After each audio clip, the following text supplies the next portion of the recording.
É uma honra estar aqui com vocês hoje nessa colação de grau, em uma das melhores universidades do mundo. Verdade seja dita, eu nunca terminei a faculdade. E isso é o mais perto que eu já cheguei de uma formatura. Hoje eu vou contar 3 histórias da minha vida. É isso. Não é grande coisa, apenas 3 histórias. A primeira história é sobre ligar os pontos. Eu abandonei a Reed College depois dos primeiros 6 meses, mas fiquei por perto por 18 meses antes de eu realmente sair. Então por que eu desisti? Tudo começou antes de eu nascer. Minha mãe biológica era jovem e sem faculdade, e ela decidiu me colocar para adoção. Ela estava fortemente decidida de que eu deveria ser adotado por pessoas formadas. Então tudo foi combinado para que eu fosse adotado por um advogado e sua esposa. Mas quando eu nasci, no último minuto, eles descobriram que na verdade queriam uma menina. Então, meus pais, que estavam em uma lista de espera, receberam um telefonema em plena madrugada perguntando: "Temos um menino inesperado aqui. Vocês o querem?" Os dois responderam: "Sim, é claro." Minha mãe biológica descobriu mais tarde que minha mãe adotiva nunca havia se formado e que meu pai nunca terminou o ensino médio. Por isso, ela se recusou a assinar o documento final de adoção. Ela só mudou de ideia alguns meses depois, quando meus pais adotivos prometeram que eu iria à universidade. Esse foi o começo da minha vida. Assim, 17 anos depois, eu fui para a faculdade. Mas, ingenuamente, escolhi uma faculdade quase tão cara quanto Stanford. E por isso, todas as economias dos meus pais, que não eram pessoas ricas, foram gastas para pagar meus estudos. Passados 6 meses, eu não via valor naquilo. Eu não sabia o que queria fazer da minha vida, e não fazia ideia em como a faculdade poderia me ajudar a descobrir. E lá estava eu, gastando as economias que meus pais juntaram durante a vida toda. Então eu decidi desistir, jogar tudo pro alto e confiar que tudo daria certo. Foi assustador na época, mas olhando para trás, foi uma das melhores decisões que eu já tomei. No momento em que eu desisti do curso, eu parei de assistir às aulas que não me interessavam e comecei a assistir só as que me interessavam. Nem tudo era romântico. Eu não era aluno, portanto eu não tinha um quarto, então eu dormia no chão dos quartos dos colegas. Eu devolvia garrafas vazias de Coca-Cola a 5 centavos para os depósitos, para comprar comida com esse dinheiro. E eu andava 11 quilômetros cruzando a cidade todo domingo à noite para ter uma refeição decente por semana no templo Hare Krishna. Eu amava isso. E muito do que aprendi no decorrer desse caminho, seguindo minha curiosidade e intuição, se tornou valioso bem mais tarde. Deixa eu dar um exemplo. O curso de letras naquela época ofertava o que talvez fosse a melhor aula de caligrafia do país. Por todo o campus, cada pôster, cada rótulo e cada desenho tinha uma bela caligrafia manual. Por eu ter desistido do meu curso e não ter frequentado as aulas normais, eu resolvi fazer aula de caligrafia para aprender a fazê-la. Aprendi sobre tipografias serif e sans serif, sobre espaçamentos nas diferentes combinações de letras, sobre o que torna a tipografia algo grande. Era lindo, histórico, artisticamente sutil, de uma forma que a ciência não conseguiria explicar. E eu achei fascinante. Nada disso tinha sequer uma sombra de utilidade prática na minha vida. Mas 10 anos depois, quando estávamos projetando o primeiro computador Macintosh, tudo aquilo voltou para mim. Então colocamos tudo no Mac. Assim, o primeiro computador tinha uma bela tipografia. Se eu não tivesse desistido do meu curso na faculdade, o Mac jamais teria tantas fontes e todas tão proporcionalmente espaçadas. E uma vez que o Windows copiou o Mac, nenhum computador hoje também teria. Se eu não tivesse largado meu curso, eu nunca teria entrado na turma de caligrafia. E computadores pessoais não teriam a maravilhosa tipografia que tem hoje. É claro que era impossível conectar os pontos do futuro na época da universidade, mas ficou muito, muito claro olhando para trás, 10 anos depois. De novo, você não pode ligar os pontos olhando para frente, você só pode ligá-los olhando para trás. Então você tem que acreditar que de alguma forma os pontos se conectam no futuro. Você tem que acreditar em alguma coisa, no seu âmago, seu destino, sua vida, seu karma, o que seja. Porque acreditar que os pontos vão se ligar no decorrer do caminho te dará confiança para seguir seu coração, mesmo que ele te conduza para longe do rumo esperado. Isso fará toda a diferença. Minha segunda história é sobre amor e perda. Eu tive sorte. Descobri o que amava fazer bem cedo na vida. O Oz e eu começamos a Apple na garagem dos meus pais quando eu tinha 20 anos. Trabalhávamos duro. E em 10 anos, a empresa tinha crescido de 2 pessoas e uma garagem para uma empresa de 2 bilhões e 4 mil funcionários.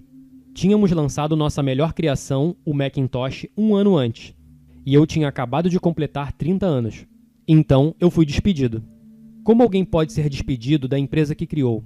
Bem, como a empresa cresceu, contratamos alguém talentoso para dirigir a empresa comigo. E no primeiro ano as coisas correram bem. Mas aí nossas visões sobre o futuro começaram a divergir e em determinado momento tivemos uma briga. Quando isso aconteceu, o conselho diretor ficou do lado dele. Então, aos 30 anos, eu estava desempregado. O foco da minha vida adulta havia desaparecido e a dor foi devastadora. Por alguns meses eu não sabia o que fazer. Sentia que havia desapontado a geração anterior de empresários, derrubado o bastão que havia recebido. Eu procurei David Packard e Rob Noyce na tentativa de me desculpar por estragar tudo daquela maneira. Meu fracasso foi muito divulgado e eu pensei em sair do Vale do Silício. Mas alguma coisa começava a crescer lentamente dentro de mim. E eu ainda amava o que eu fazia. O que tinha acontecido na Apple não mudou isso nem um pouco. Eu fui rejeitado, mas continuei apaixonado. Então decidi começar tudo de novo. Não percebi na época, mas ser demitido da Apple foi a melhor coisa que poderia ter acontecido comigo. O peso de ser bem-sucedido foi substituído pela luz de ser um iniciante novamente, sem ter certeza de nada. Isso me libertou para um dos períodos mais criativos da minha vida. Nos 5 anos seguintes, eu criei 2 empresas, uma empresa chamada Next e outra chamada Pixar, e me apaixonei por uma mulher incrível, que se tornaria minha esposa. A Pixar criou o primeiro filme animado por computador, Toy Story, e é hoje o estúdio de animação mais bem-sucedido do mundo. E em uma incrível sequência de eventos, a Apple comprou a Next, e eu voltei à Apple. E a tecnologia que nós desenvolvemos na Next é o coração do atual renascimento da Apple. E Lorraine e eu formamos uma família maravilhosa. Estou certo de que nada disso teria acontecido se eu não fosse demitido da Apple. O sabor do remédio era amargo, mas creio que o paciente precisava dele. Às vezes a vida te acerta na cabeça com um tijolo. Não perca a fé. Estou convencido de que a única coisa que me fez seguir adiante foi amar o que eu fazia. Você tem que encontrar aquilo que ama. E isso vale tanto para o trabalho quanto para as pessoas. O seu trabalho vai preencher uma grande parte da sua vida. E a única maneira de ficar realmente satisfeito é fazendo o que você acredita ser um ótimo trabalho. E a única maneira de fazer um ótimo trabalho é amando o que você faz. Se você ainda não encontrou o que você ama fazer, continue procurando e não se acomode. Assim como todos os assuntos do coração, você saberá quando tiver encontrado. E assim como qualquer bom relacionamento, ele se torna cada vez melhor à medida que os anos vão passando. Então continue procurando, não se acomode. A minha terceira história é sobre a morte. Quando eu tinha 17 anos, li uma citação que dizia algo como: se você viver cada dia como se fosse o último, um dia você certamente terá razão. Isso me impressionou, e desde então, passados 33 anos, eu tenho olhado no espelho pela manhã e me perguntado: se hoje fosse o último dia da minha vida, eu desejaria mesmo estar fazendo o que farei hoje? E se a resposta for não, por muitos dias consecutivos, eu sei que preciso mudar alguma coisa. Lembrar de que em breve estarei morto é a melhor forma que encontrei para me ajudar a fazer as grandes escolhas da vida. Porque quase tudo, expectativas externas, orgulho, todo o medo da vergonha e do fracasso, isso simplesmente desaparece diante da morte, deixando apenas o que é realmente importante. Lembrar que vamos morrer é a melhor maneira que conheço de evitar a armadilha de temer que temos algo a perder. Você já está nu. Não há motivos para não seguir o seu coração. Há cerca de 1 ano atrás, eu fui diagnosticado com câncer. Um exame às 7h30 da manhã mostrou claramente um tumor no meu pâncreas. Eu nem sabia o que era pâncreas. Os médicos me disseram que era quase certo de ser uma forma de câncer incurável e que minha expectativa de vida não era mais do que 3 a 6 meses. Meu médico me aconselhou a ir para casa e colocar as coisas em ordem, o que no código dos médicos quer dizer: se preparar para morrer. Isso significa tentar dizer tudo aos seus filhos o que você achou que diria nos próximos 10 anos, em apenas poucos meses. Significa se certificar que esteja tudo nos conformes, para que seja o mais fácil possível para a sua família. Significa dizer adeus. Eu convivi com aquele diagnóstico o dia todo. Depois, mais tarde, fiz uma biópsia, onde puseram um endoscópio pela minha garganta, passando pelo estômago e indo até o intestino. Enfiaram uma agulha no meu pâncreas para extrair algumas células do tumor. Eu estava sedado, mas minha esposa, que estava lá, me contou que quando eles viram as células no microscópio, os médicos começaram a chorar, porque eu desenvolvi uma forma raríssima de câncer pancreático, curável cirurgicamente. Eu fiz a cirurgia e agradecidamente estou bem agora. Isso foi o mais perto que já cheguei da morte, e espero que continue assim por mais algumas décadas. Tendo superado isso, posso dizer a vocês com mais certeza agora do que antes, quando a morte era um conceito útil, mas puramente intelectual, que ninguém quer morrer. Mesmo as pessoas que desejam ir para o paraíso não querem morrer para chegar lá. Ainda assim, a morte é um destino comum a todos nós. Ninguém jamais conseguiu escapar dela. E é assim que deve ser. Porque a morte talvez seja a maior invenção da vida. É o agente de mudanças da vida. Remove o velho e abre caminho para o novo. Nesse momento, vocês são o novo. Mas algum dia, não muito distante, vocês ficarão cada vez mais velhos e serão recolhidos. Me desculpe ser tão dramático, mas é uma verdade. O tempo de vocês é limitado, então não o desperdice vivendo a vida de outra pessoa. Não caia na armadilha do dogma. Isso significa viver pelo que as outras pessoas pensam. Não permita que o barulho das opiniões dos outros silenciem a sua voz interior. E o mais importante, tenha a coragem de seguir seu coração e sua intuição. De alguma maneira, eles já sabem o que você realmente quer se tornar.